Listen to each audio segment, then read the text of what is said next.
Ritter Communications presents the NEA Varsity Podcast, brought to you by Tubetown and NEA Sports. Here are your hosts, Marcus Carlton and Ryan Fletcher. Hey, everybody. It's Marcus Carlton and Ryan Fletcher back here for another episode of the NEA Varsity Podcast. Episode number 10. A little bit of a milestone there, Ryan. Yeah. So it's, I didn't know that we'd last 10 episodes, but here we are doing number 10. And, man, we've got quite a bit of good stuff to talk about this week. The 4A3 is just pretty much craziness going on. If you listen to our previous episode, I pretty much got made to look like a fool because of what my gut feeling towards what was going to happen this past Friday night over at Rivercrest. And I could not have been more wrong. And, I didn't realize I could get a size 11 boot all the way down my throat. So, well, hey, in your case, it's a good thing you're wrong. Yeah. I mean, I've never been happier to be wrong. Westside went over to Rivercrest this past Friday night, and to steal a phrase from The Rock, Dwayne Johnson, they laid the smack down. It definitely. I was keeping up with the score quite a bit while we were broadcasting our home game at and started out, I believe it was 22-zip in favor of Westside. Yeah. And I just thought, wow, that is something. And just what a way by the Warriors to respond this past Friday night and to prove a point that they're looking to win that conference, and most assuredly they're they could be the team to beat. So kind of what we talked about just a minute ago before we went on air is they control their own destiny in terms of winning that conference and getting a 1 seed. So that's pretty cool. Yeah, it is. And from the way this game started the other night, Westside came in with a bit of a chip on their shoulder. I think a year's worth of talk about how they beat Rivercrest last year being a fluke because of what happened after that game. If you're not familiar with that, Westside lost out their last 3 games, including the first round playoff game last year, after they beat Rivercrest. And so, there was some talk that maybe it was a fluke and it's just one of those things that happened. And Westside came into this game with a chip on their shoulder early on both sides of the ball.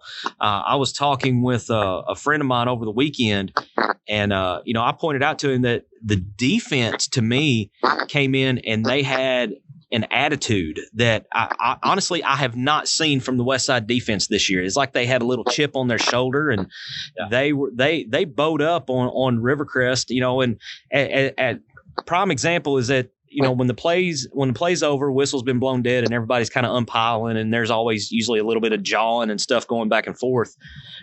It was the Westside defense that was, taking the stance and kind of making the Rivercrest offense move around them when they were unpiling the players or, just getting ready for the next play.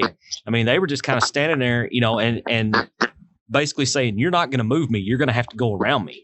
And, they held Cam Turner into containment, put pressure on him. Now, I will say he had good pocket presence, but he was under pressure the majority of the night. And that defense, man, to only give up 10 points to Rivercrest when they have some of the weapons that they have on the offensive side of the ball was a huge accomplishment. And then, when you look over to the offensive side of the ball, oh, hang on a minute. I think, there he goes. Logan McPherson just ran by my office. So that was pretty much everything that was going on Friday night over there. 413 yards on 33 carries and 5 touchdowns and a 2-point conversion for Logan McPherson. But the game got started off with, you look for most of the scoring for Westside to come from either McPherson or maybe Tyler Ray or maybe Engel or Garner. Nat Hedger broke a 45-yard run for their first score of the game. And the Big Uglies up front, man, they opened up a hole so big that I think maybe even you and I could have run through that hole. And, we don't have the speed that Nat Hedger had. I mean, he looked like he was shot out of a cannon when he busted through the line and was gone. He was 15 yards downfield before anybody realized what had happened. And that just kind of set the tone for the night, because that's a weapon that Westside has not really used a whole lot leading up to this game. And they were keying in so much on McPherson and Tyler Ray that Hedger was able to take advantage of it. And, he set the tone for the night. And then when they started watching Hedger and paying attention to him, well, that opens things up for Ray and McPherson both. And both of those guys took advantage of it. Right. So it was, it was just domination from the opening whistle until Westside set up in the victory formation to kneel on the ball at the end of the game. I mean, the game was never in question. I mean, it was 22-0 at the end of the first quarter, and then it was 28-10 at half. The final score ends up being 41-10. So Rivercrest puts up 10 points in the second quarter, and that was it. And if you look over the last game and a half in the last 6 quarters of Westside football, they have outscored their opponents. I believe it's 77-17 in the last 6 quarters. So that would have been from halftime of the Cave City game through the end of that one, and then through the entire Rivercrest game. I believe it's 77-17 is the point differential. That's for a team that runs the ball like they do. That's a pretty amazing stat. I would agree. I mean, that it says a lot about what they've been able to do on both sides of the ball, for that matter. But just when you mentioned 413 rushing yards? Yeah, for Logan, and then as a team they had almost, I want to say like 586 or 589. It's almost 600 yards of total rushing.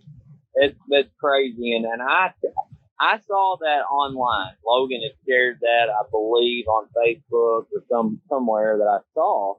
And I thought maybe it was a typo. I thought, okay, well, he got 299 last week, but 413 are like video game statistics. Yeah. Oh, yeah. I text you to confirm that, and I text him and congratulate him on, that's just, and, you and I talked about this last week in that I thought he'd have a really good chance to surpass 1,500 yards. And I also talked about how, had he not lost that one game on the year and had he not been hurt, then he would have probably rushed for over 2,000. Now, it is not out of the question for Logan McPherson to rush for over 2,000 yards this season. He's at, I believe, a little over 1,300 now. Yeah. 1,317 is the total. Yeah, that's right. That's right. It is far, far from out of question that would happen. And, you guys, Westside plays Truman this Friday night, and I think he will run all over them. So, I just stand in awe of him. And I knew going into this season that he was one of the better players in all of Northeast Arkansas. But from a statistical standpoint and what he's been able to do for his team, I don't know if there's anybody better. It's amazing. Really, I mean, there was the way he's playing right now is what everyone expected from him in the preseason, in the late summer and early August. It would be interesting to see just how many more yards would he have if he hadn't got that concussion in the Greene County Tech game in the season opener, because he's missed, I was thinking he had missed 2.5 games, but I think you're correct. I think it's only a game and a half is all he's missed. But he's still at 1,300 yards on the year, and he's taken over the team lead as far as touchdowns now, because Tyler Ray had 11 touchdowns and McPherson had 8 going into the game this past Friday night. And McPherson's now at 13. And I don't think Tyler Ray got 1. He got 1. So I believe it's 13-12 right now with McPherson having the team lead in touchdowns. But, I mean, you're talking about Westside is averaging, coming into that game Friday night, they were I believe, third or fourth in all of 4A in the state in rushing yards per game at 286 per game. Well, obviously, simple math tells you that average is going to go up, and they're probably going to jump a spot or two. I haven't looked at Max Preps to see if they've updated their game average stats, but you got to figure with a game like what they had, that's going to put them up over 300 yards per game rushing, which is just amazing. I mean, that's like, Diamond T, Don Campbell type numbers. Yeah. Like I said, I mean, I don't mean to beat a dead horse, but it's just impressive. Very, very impressive. Well, and there were, a couple school records that he set there. And then, Brandon Reed and I were talking about this too. There's got to be a school record on the other side of that as well, because if you know the history of Rivercrest, Rivercrest does not get beat like that, much less get beat like that at home, and they surely don't allow that many rushing yards from a team or a single player. So there's probably a few more records in there that have been set, but it was just, and then you take on top of that the kind of night that it was, where it was just soggy, cold, wet, nasty, windy. The wind was coming in out of the north, and it was 15 to 20 mile an hour wind, so it was cold. And you've got the rain that Forrest Gump talks about, where it's blowing sideways, and it was just a nasty night all the way around. But it had basically zero effect on the ground game of Westside. Yeah, I agree. It was a nasty night. That obviously had an effect on our game as well down at Truman. And odd the way the wind was blowing. You don't always see it blow in that direction. So, it just was an ugly night. But that's part of football sometimes. Yeah, that's part of. I was joking with our crew the other night that if we were going to have a night like that, then it's one of those where, I'm kind of old school enough that I would like to see grass turf so you can turn it into kind of a mud bowl type deal. But, it's they've got the artificial turf at Rivercrest, very nice stadium over there, Cortez Kennedy Field at Colt Stadium, nicknamed the Tez. It's just a wonderful facility. And, honestly, it moved the water off the field as good as you can. In that kind of situation. But like I said, it had basically no effect on Rivercrest's running game. Yeah, you're right. Now, and of course, I've mentioned we were at Truman, which was a game that you guys paid attention to. Sure. And that especially had not beat Rivercrest, it would have had even, and it still could, but it would have had even a bigger effect, because with the win by Pocahontas, they moved into a tie, I believe, with Rivercrest. I believe the records are now 3-2 for those two teams. Yes. Correct me if I'm wrong. I believe that's right. So, that was a big game that we had there. Final score ended up, I believe, being 32-16. Not completely indicative of the way that game was. As a matter of fact, going into the half, it was 8-7 Truman, and Pocahontas had the football, closed out the first half, and Truman got to stop them on third down. They came up short, 4th down and 1, with 3 seconds on the clock, and their quarterback, Dawson Chester, ran up there real quick and got a snap off, and I think maybe Truman thought they were just going to, they didn't get the first down. They were going to go into half, and the ball was it ended up being a 59-yard touchdown. So they were still in their own territory. Chester snapped the ball real fast. Well, they sent a receiver deep, DJ Palmer, who ended up having a pretty big night. He goes deep, and there's nobody covering. I mean, there is nobody within, it seemed, 15 feet of him at that point. And when the corner and safety finally realized he was open, and let me say this too, he was on the left side when they had lined up on the right hash. And Chester, it took him a minute to even see him wide, that far down the field, wide open. Wow. And Chester has a rocket. He just threw him a bullet. And they scored a touchdown to end the first half, and that really changed the entire momentum of that football game. They went into half with a 13-8 lead, and Pocahontas just never gave it up. Truman made several mistakes after that, and especially in the second half with some turnovers. They moved the ball at times, and just when you think they were about to get right back in it or tie it up or take the lead or whatever, they turned the ball over. And Pocahontas, for the most part, I felt pretty conservative on the night. They ran the ball more than I expected them to. They threw a lot of short passes. But Dawson Chester is a guy that he's a junior for them, but he's got a bullet of an arm, and he's got some good receivers like C.J. Palmer to throw to. Palmer caught a 59-yard and 60-yard touchdown pass on the evening. He was the player of the game. But Chester's a guy that, I think that Coach Beatty needs to turn loose if he's not doing that more than what I saw the other night. Now, that being said, we talk about the weather conditions and that sort of thing. It was wet. It was cold. That's the greatest night to throw football. But, other than one bad interception, it really didn't affect them. And Truman is just so one-dimensional. They really don't have a passing game at all.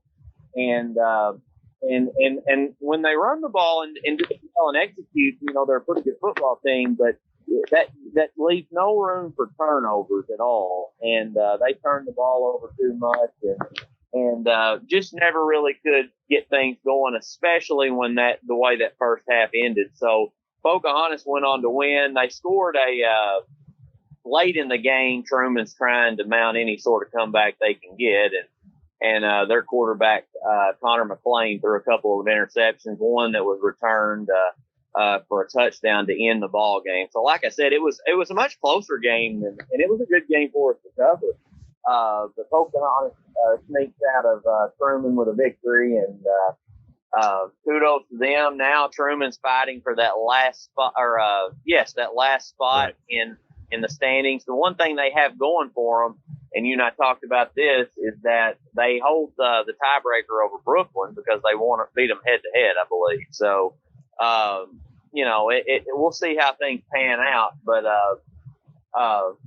it was a fun night, Friday night for us, and good to see Truman for the second time this year, and for us to get to cover a Redskins game.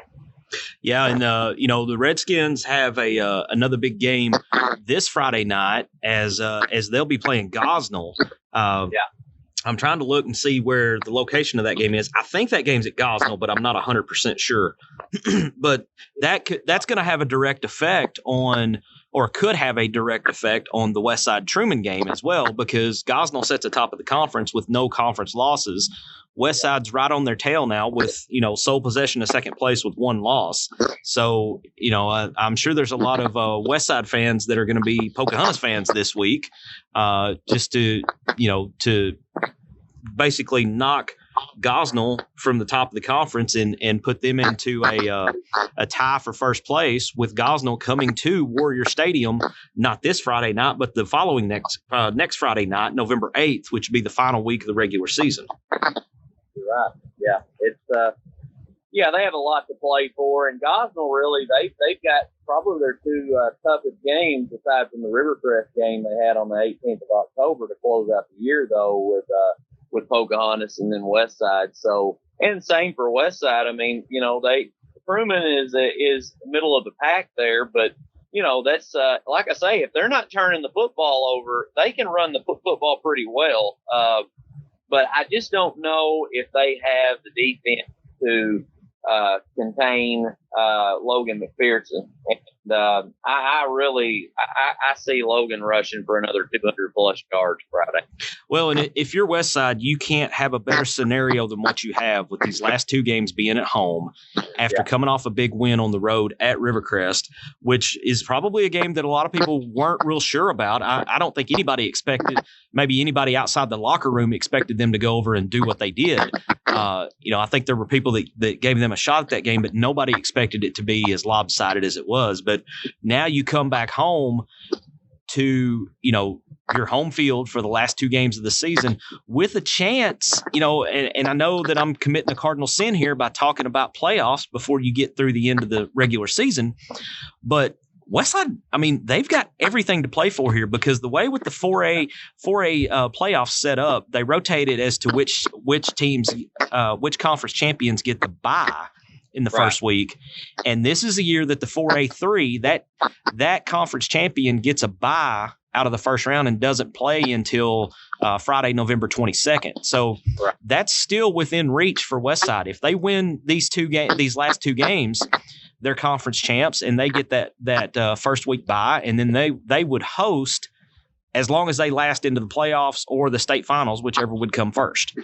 So, there's a lot on the table to play for. You don't want to get distracted by looking too far ahead, but you've definitely got some uncharted water here for the Westside football program to be in with this situation with these games coming up at home. Yeah. Yeah, you're right. I mean, and they just need to take care of business this Friday night. Right. They're the favorite to win. They're at home. I mean, I really think that if you ask me to put some points on it, I think they're at least a 2-touchdown favorite going into this football game. But they don't need to mess around. They need to win that one. But what they don't need to do is get caught looking ahead. I mean, this game is very important for them. Even if they were to lose that final game of the season, they still would have an excellent shot at hosting the game. Obviously, they wouldn't get the bye if they lost that last game on the year unless, something – I don't think there's any other scenario for that to play out any other way. But they just need to take care of business Friday. Yeah. So Gosnell, as we said, Gosnell sitting 5-0 in conference play. Westside's 4-1, and then after that, you've got Rivercrest and Pocahontas both sitting at 3-2, and Truman and Brooklyn sitting at 2-3, and then bringing up the caboose of the conference, if you will, is going to be Highland and Cave City. Highland sitting at 1-4, and Cave City sitting at 0-5.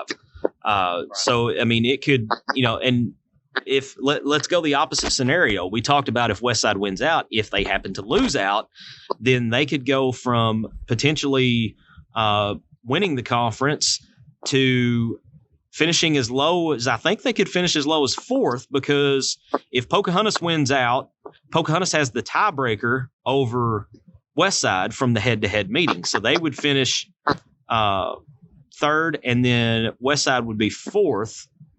Because Westside would have the tiebreaker over Rivercrest if Rivercrest was to win out. So, I mean, it can get as clear as mud when you start trying to look at these different scenarios of what could happen and what might happen. The easiest thing for Westside to do is go out, win Friday night. That guarantees you at least 2nd place and the opportunity to host a playoff game at home. And then it all comes down to that last week of the season against Gosnell. And honestly, if you're a gamer, if you're a baller of any kind, that's what you want. You want it coming down to the last game of the season with everything on the line. And then you want to have that game at home. I mean, that's as good as it gets. If you are a true competitor, and want to win it against, you want to beat the best team possible to be the best. That's the scenario you want. Oh, I agree 100%. I mean, just a lot to play for. That's what makes things so fun this time of year is, I'm sitting here in my head trying to play out scenarios. Could there be a 3-way tie for first? I guess if Westside were to win and then lose to there's no way. Gosnell would have to lose. Gosnell would have to lose to Pocahontas and they would have to llose out. Because that would put them at 2 conference losses, and then if they do that, Westside can't finish worse than 5-1. No, 6-1, 6-1 in the conference because Gosnell and Westside play the last game of the year. So there's not really a way to have a 3-way tie there. Yeah, I was just curious and trying to figure that up in my head of that scenario. And that's something that we've been doing before, right before the last couple minutes before we start kickoff, is looking at conference standings at this point and talk about the different ramifications that can go down. And, it's just fun to kind of play out your head. I mean, it's just like in college football, the way they do the same sort of scenario of determining who's going to be in the college football playoff. So it just makes things fun as a fan. Absolutely. Hey, and before we get to previewing our games for this week, I think we got to show a little love to Randy Coleman and the Jonesboro Hurricane for their big win Friday night. And it, just as you admitted that you were wrong going into this, I was very wrong on them going to Searcy. I told Steve Clayton, who is a diehard of a Jonesboro fan as you can get. Steve does color commentary with me and keeping up with the score of Jonesboro the entire time. I just told him that, I don't see that. I think Searcy, and sure enough, Jonesboro goes down there and they punched them right in the mouth to start off, and a couple times where it got a little bit worried for them, but kudos to Randy Coleman and Steve Clayton said it was a miserable week of practice for Jonesboro. I mean, Coleman was very disappointed with his kids in that loss to West Memphis, and they responded big time, and they scored quite a bit, and that's, I think, and I called them out on that, for not being able to score and do as well offensively as they've done on the defensive side of the ball. They proved it right, so good for them, and now they're right back, or they're still in. They're in first place. Yeah, they're in first as in a tie. Obviously, they hold the tiebreaker over Searcy. But yeah, I mean, they're also entertaining the conversations of a potential bye week and hosting. Now, I'll say this: Randy Coleman, he's not a big fan of bye weeks. He'd rather play.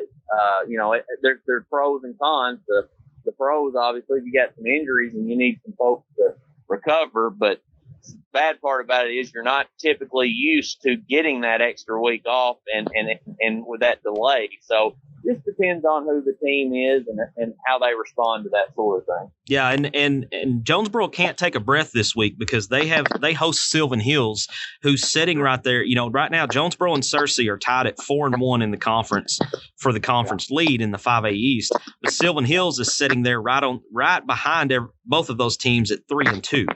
Along with Marion and West Memphis all. So if Sylvan Hills happens to beat Jonesboro, then that's going to drop them from a tie for first all the way down to fourth, because as long as West Memphis wins. If West Memphis wins, then they would have the tiebreaker over Jonesboro, and so Jonesboro would go from tied to first all the way down to fourth over the span of 1 week. So, I mean, this, like you said, this is a time of year that makes it fun, and you have all these different crazy scenarios that can play out, and it's going to be fun to watch some of these other scores this week as we're out doing our game, and I'm sure you feel the same way about you guys doing your game. Yeah, I mean, it's just like I said, it's just an exciting time of the year. Yeah, and I don't know, it's. You're broadcasting the ball game, but at the same time, you're getting texts from people and wanting to know what the score of each, and it's just fun on Friday night. Around 7 o'clock. Yeah, you guys are going to have a lot of fun this week because this is Crosstown Showdown week. Yeah, this is a game that I always look for it first. Of course, it always falls during the same time of the year, but when we're filling our schedule out, I'm like, I want that one. I want Nettleton back. I like the crosstown rivalry sort of thing, just like you guys have with Brooklyn. Right. Really think the kids like it too, and and I like the fact. Number one, I work for Valley View, so I like the fact that they're a team that at one point when they moved to 5A, I thought that's going to kill them. And John Cockrell has just continued to build this program up, and it's not just Sean. I mean, it's a testament to Cole Carpenter, the offensive coordinator, and Josh Allison, the defensive coordinator. Those guys spend so much time working with these kids, and I don't know that what they've done more than anything is had such buy-in, and they always tell you, when you're up against the Winds and the Nettletons of the world, they're not going to have as good of athletes, and they're going to have to make up for it in the weight room. Now, I'll say this. Connor Watson is as fast almost as anybody in that conference, but speed is not usually something that you go into a game here and say, yeah, Valley View's faster than the Nettleton. Valley View's faster. Right. It's just not the case. But they find a way to make up for it in other aspects, and specifically on the defensive side of the ball. there's nobody better in Northeast Arkansas defensively, it seems, than Valley View, especially at the 5A level or lower. And I'm excited to call this game Friday night, just to see that rivalry renewed. I'm excited to cover Nettleton. We haven't been able to do that this year. They have had a ton of injuries this year, and defensively, they have given up a lot of points. Matter of fact, they've given up almost 300 points this year. But and even in their wins, they've been shootout or losses. I mean, I've seen games go into the 50s, I believe. They had one with baseball earlier in the year. But, you know, they've got a really good quarterback in Cade Carter. We called his first game he ever started last year at home against Gosnell. And I'm interested to see how he has, you know, just see him play now versus then. Well, of course, we called the game last year against Valley View, but I'm just excited to watch him play too.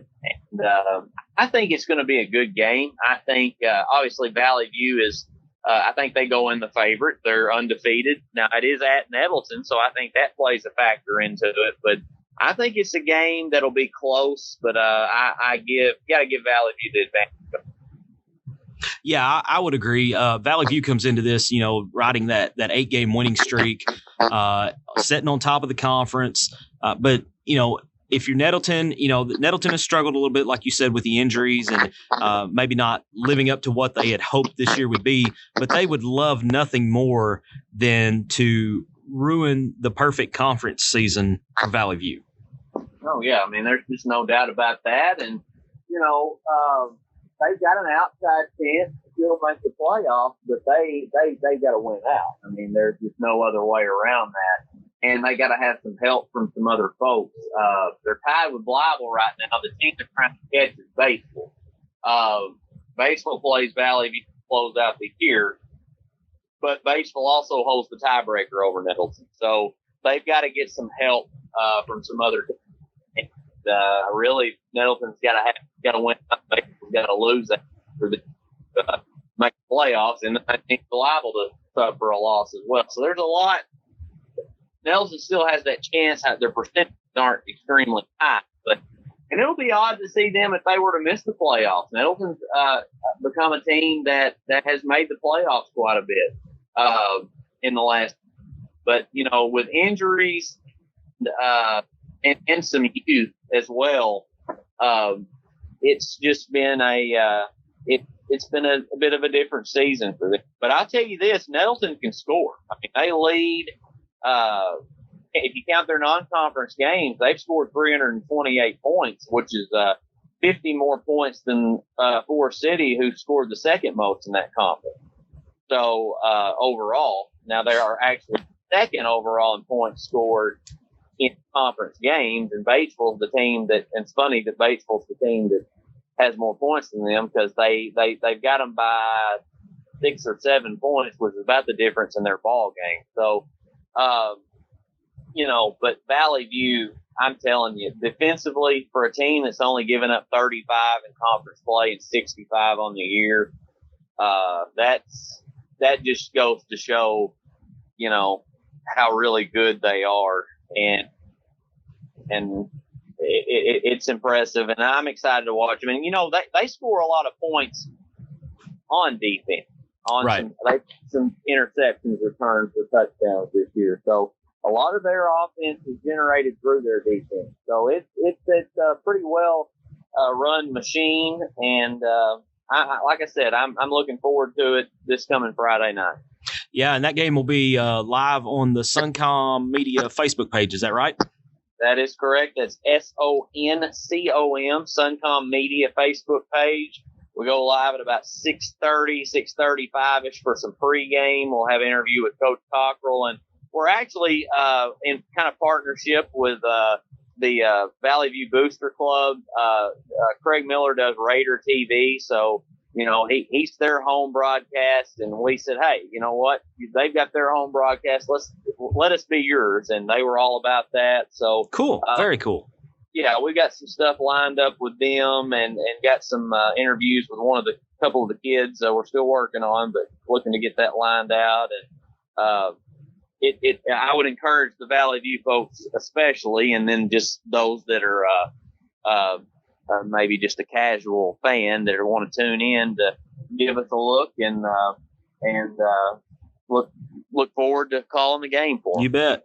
Well, and while you guys are doing that, we'll be back at Warrior Stadium this Friday night for, as we mentioned, Westside and Truman. A lot on the line there. Looking through some stats on Westside on the season, we talked about going into the Rivercrest game, they were averaging about 286 yards rushing per game. Well, after the 547 team yards, that bumped the per game average up to around 319 per game on the ground. So that, well over 300 yards a game. I think that fares well for them, because in the games I've seen with Truman this year, they tend to struggle a little bit with teams that lean on their running game.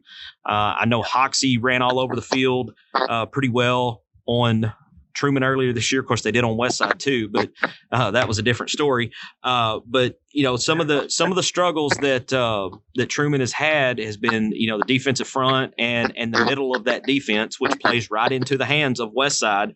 McPherson, Ray, Engel, Garner, Nat Hedger, all of those guys. That you look for them to do more of the same. Set it up, and man, when that offense gets on a roll, it's hard to stop, because you've got 1, 2, 3, 4, 5 different guys that could run the ball at any point. We've not even talked about Cunningham, and he's, he got a few big carries the other night in the Rivercrest game, late in the game, and it was, he was a fresh set of legs to come out there. He came out a little bit, I think, in the second quarter, and then came back late in the third, and ended up with several good carries of his own, picked up some first downs. So, when you have an offense that is that dynamic on the ground, it's just kind of pick your poison. Do you want to focus on McPherson? Do you want to focus on Tyler Ray?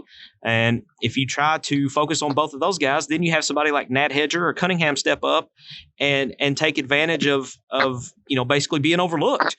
And we've seen that happen a few times this year. So, the one thing that you have to watch is that if you're a Westside fan, you have to try not to look past this game, because, again, flashback to 2018, Westside picks up their first ever win over Rivercrest at Westside, but then the following week at Truman, they lose in heartbreaking fashion. And then the final week of the season over at Gosnell, I still claim to this day they had some hangover from that heartbreaking Truman loss, because they were never in the game at Gosnell last year. Yeah, that happened. Yeah. So and then the first round playoff game, a little controversy at the end of the game. Westside was attempting an onside kick. There, of course, when is there an onside kick and there's not controversy around it? Because you don't see it very often unless you're Pulaski Academy. So they just kind of crashed and burned at the end of the season last year, and I know that left a sour taste in a lot of people's mouths, including Coach Engel and his staff, and honestly the returning players too. So I'm sure they'll come out and be laser focused to come out and put this game away early, not do what they did against Cave City and kind of struggle through the first half and then turn it on in the second half. I look for Westside to come out, punch them in the mouth early, and try to break their spirit maybe before the end of the first quarter, much like they did with Rivercrest, and just maybe even get the turbo clock going and get this one over with so they can start focusing on Gosnell. Yeah. And I think that is important for them to come out and hit them early. But with that being said, if Truman can find a way to not turn the football over, that's the key for them. And, that's always the key for most teams, but specifically for them, because they're such a one-dimensional offense, and that they're not going to throw the ball very often, and they just don't do it that well. But with that being said, if they can control the clock and they can have some long drives, that will, and knowing Westside's going to run the football and maybe they take their time, the shorter they can make the football game, the better. And, I mean, Truman, I'm not saying by any means that Westside has an easy game this Friday night, because they don't. Right. Truman's got Ben Woodruff. He plays at one of those wing, plays out of that double wing T, and he runs out of that wing back position. He's very, very, a very good runner. And then they've got Noah Milligan, who is, in my opinion, he's the funnest fullback to watch in Northeast Arkansas. I don't think I've ever seen a kid take a loss. And I've said it. I told Steve Clayton this on Friday night. If you had, if I had to pick a kid on a fourth and short situation that I needed to get me those yards, I'd put him up against anybody in this area, because he is just a bull, and he's hard to bring down. And keep an eye on him on Friday night too. He plays with a lot of heart, and I like watching him. We've got to watch him several times over the last couple of seasons now. So they've got some weapons. I just question whether or not defensively they're going to be good enough to at least attempt to contain Logan McPherson. With that being said, you talk about those other weapons like the Tyler Rays and the other guys in the world the Westside has. I am going to put all eyes on McPherson, and I'm going to let one of those other guys beat me, because I'm going to do everything I can to I think that's the only chance they have to stop and beat West. Yeah, you certainly can't let him have another game like he had at Rivercrest, or even like he did against Cave City. I mean, he had 299 against Cave City. So and even the week before that, he had over 200 yards rushing. Yeah, I mean, yeah. What is the number that you have to set and be like, all right, this kid's ran for almost 1,000 yards in 3 games, somewhere between 900 and 1,000 yards, I think, in 3 games.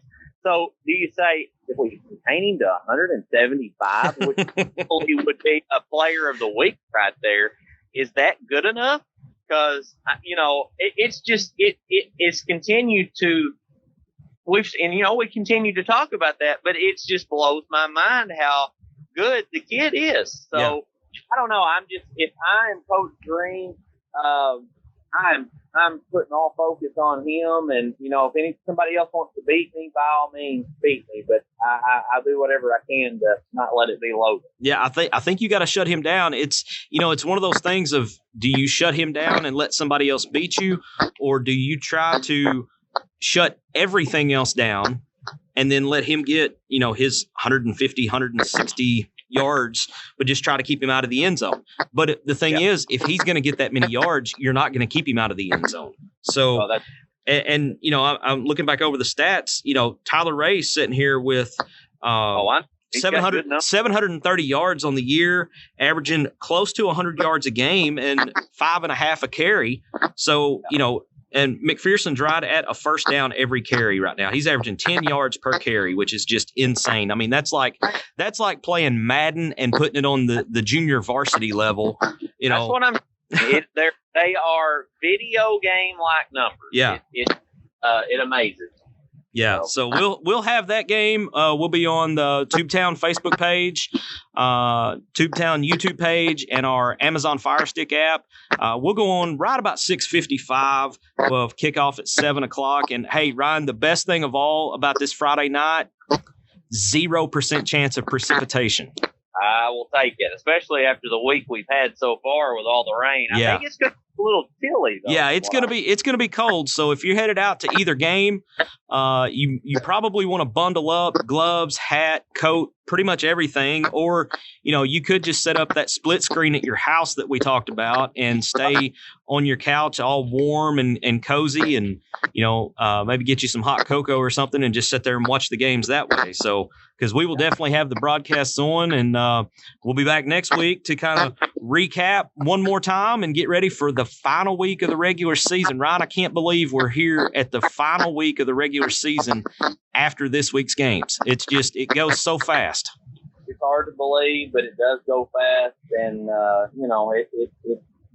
that's just part of it this time of year. Sure. And, it's exciting. We're wrapping up, close to wrapping up football and getting into playoffs. And small school basketball is getting started, so it's one of my it's truly one of my favorite points of the year. Plus, it's almost Thanksgiving and Christmas. Absolutely. Plus, be some Thanksgiving and Christmas. Yeah, absolutely. You got the, deep fried turkeys and all the little goodies that go along with it and everything. And hey, just because football's over doesn't mean the podcast is going anywhere, because we're going to stick with you through basketball season as well. We'll put a bow on this one for this week and say we'll be back next week. Ryan, enjoyed it, man. We were long-winded today, but we had a lot to cover. We did, and that's okay. Well, that'll do it for this week. Episode 10. It was going to be number 10. We might as well make it a big one, right? So for Ryan Fletcher, I'm Marcus Carlton. You've been listening to the NEA Varsity Podcast.